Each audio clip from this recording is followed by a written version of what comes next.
கர்த்தருக்கு சோத்திரம். இந்த நாள் தியானத்துக்கு ஆண்டவர் தந்த வசனம் ஏசாயா 1 அதிகாரம் 19 நீங்கள் மனமுருந்தி செவி கொடுத்தால் தேசத்தின் நன்மையை புசிப்பீர்கள். கர்த்தருடைய பரிசுத்த நாமம் துதிக்கப்படுவதாக. கர்த்தர் நல்லவர், அவர் கிருபை என்றும் உள்ள இந்த நாள் தியானத்துக்கு ஆண்டவர் தந்த இந்த ஏசாயா 1 அதிகாரம் 19 ஆண்டவரை துதிக்கிறேன், சோதரிக்கிறேன். இதில் கூட அந்த ஏசாயா தீர்க்கதரிசி சொல்லுகிறார், நீங்கள் மனம் பொருந்தி செவி கொடுத்தால் தேசத்தின் நன்மையை புசிப்பீர்கள் என்று சொல்லி. அப்போ அந்த நாட்களில் ஆண்டவர் இந்த தேசத்தில் பெரிதான நன்மையை நமக்கு தருவதாக சொல்கிறார். அப்போ தேசத்தை பெரிதான நன்மை பெற்றுக்கொள் நம்ம என்ன செய்ய வேண்டும்? மனம் பொருந்தி செவி கொடுக்க வேண்டும். நம் மனதை முழுவதுமாக அவரத்தில் ஒப்பு கொடுத்து நாம் என்ன பண்ணோம்? அவரை நோக்கி பார்க்க வேண்டும். அவருடைய சத்தத்துக்கு நாம் செவி கொடுக்க வேண்டும். அப்போ அந்த நாட்கள் கூட ஆண்டோடைய சத்தத்தை கேட்டு அதன்படி செய்ய அநேகர் என்ன பண்ணுறதில்லை, விரும்புவதில்லை. அந்த சத்தத்துக்கு கீழ்ப்படிய விரும்புவதில்லை. அவர் காண்பிக்கிற பாதையில் போகிறதை விரும்பாமல் காணப்படுகிறாங்க. ஆண்டவரிடத்தில் ஜெபம் செய்வாங்க, வேதத்தை வாசிப்பாங்க. ஆனால் அவங்களுக்குள்ள என்ன இல்லை, அந்த செவி கொடுக்குற அனுபவம் கிடையாது. அது செவி கொடுத்து கேட்டு கீழ்ப்படிந்து அதன்படி நடக்கக்கூடிய அனுபவம் மிக குறைந்து காணப்படுகிறது. அப்போ இப்படிப்பட்டதான அனுபவத்தில் காணப்படுற ஒவ்வொருத்தருக்கு ஆண்டவர் என்ன பண்ணுறார்? இந்த வேலையை கூட மனம் பொருந்தி செவி கொடுக்க வேண்டும் என்று சொல்லி ஒரு எச்சரிப்பின் சத்தத்தை கொடுக்குறார். அப்போ மாட்டோம்னு சொன்னால் என்ன செய்வாங்களாம்? கீழே உள்ள வசனம் சொல்லப்பட்டிருக்கிறது, பட்டயத்துக்கிரையாவீர்கள் என்று சொல்லி எழுதப்பட்டிருக்கிறது. அப்போ ஆண்டோட சத்து கீழ்ப்படியாக போகும்போது நெருக்கங்கள், துன்பங்கள், கஷ்டங்கள், பிரச்சனைகள், போராட்டங்கள், பலவிதமான கஷ்டங்களை அதனை மொத்தம் என்ன பண்ணுறாரு? அனுமதிக்கிறார். அப்போ அப்பேற்பட்டதான் நிலவரத்திலிருந்து நாம் விடுதலை பெற்று தேவனுக்கு முன்பாக தேவன் காண்பிக்கிற பாதையில் அவருடைய வெளிச்சத்தில் நாம் நடக்க வேண்டும்.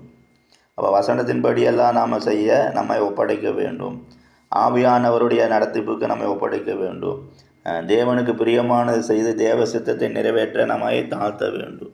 அப்போ நம்முடைய வாழ்க்கையில் நம்ம அநேக சோதனைகள், பிரச்சனைகள், போராட்டங்கள் மத்தியில் காணப்பட்டாலும் ஆண்டவர் கடத்தில் என்ன பண்ணும்? மனம் பொருந்தி நம்மை முழுவதுமாக ஒப்பு கொடுக்க வேண்டும். நம்முடைய ஆண்டவர் எல்லா சூழ்நிலையும் நம்மை நடத்தி நம்மை தேட்ட நம்மை பலப்படுத்த நமக்கு போதுமானவராக இருக்கிறார். அப்போ அநேகருடைய மனது எப்படி காணப்படும்? தேவனுக்கு பிரியமானது செய்யக்கூடாத நிலவரத்திலே காணப்படும். தங்கள் வழியிலே நடக்கவே விரும்புவாங்க. தாங்கள் செய்வதுதான் சரின்னு சொல்லுவாங்க. இப்படிப்பட்டதான் நிலவரத்தில் காணப்படுவவங்களுக்கு ஆண்டவர் முழுவதுமாக தங்கள் வாழ்க்கை ஒப்பு கொடுக்கும்போது அவர் தேசத்தில் பெரிதான நன்மை தருவதாக சொல்லுகிறார். அவர் கர்த்தருடைய சத்தத்தை கவனமாக கேட்க வேண்டும் என்று சொல்லி நாம் கூட இன்னும் வாசிக்கிறோம். இப்போ ஆண்டவருடைய சத்தத்தை கவனமாக கேட்க நாம் முதலாவது நம் மனதை என்ன பண்ண முழுவதுமாக நாம் ஒப்பு கொடுக்க வேண்டும். தேவனுடைய கரத்தில் ஒப்பு கொடுக்க வேண்டும். அவர் சத்தத்தை கேட்கத்தக்கதாக ஏற்றதான ஒரு மனப்போக்குவம் நம் உள்ளத்தில் காணப்பட வேண்டும்.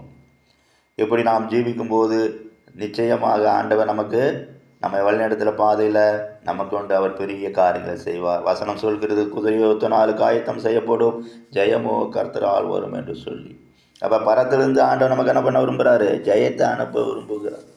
அந்த பரத்திலிருந்து வரக்கூடிய அந்த பெரிதான ஜெயத்தை நாம் பெற்றுக்கொள்ள இந்த நாளில் கூட நாம் அதை கேட்ட ஒரு தகுதிப்படுத்தப்பட்டவர்களாக, ஆயத்தப்படுத்தப்பட்டவர்களாக அவரோடு கூட அவருடைய கரத்தில் மறைந்து அவர் சத்தத்தை கேட்டு நடக்கக்கூடியவர்களாக இருக்கும்போது நிச்சயமாக ஆண்டவர் என்ன பண்ணுவார்? நமக்கு தேசத்தின் நன்மையை புசிக்கத்தக்கதாக அவர் உதவி செய்வார்.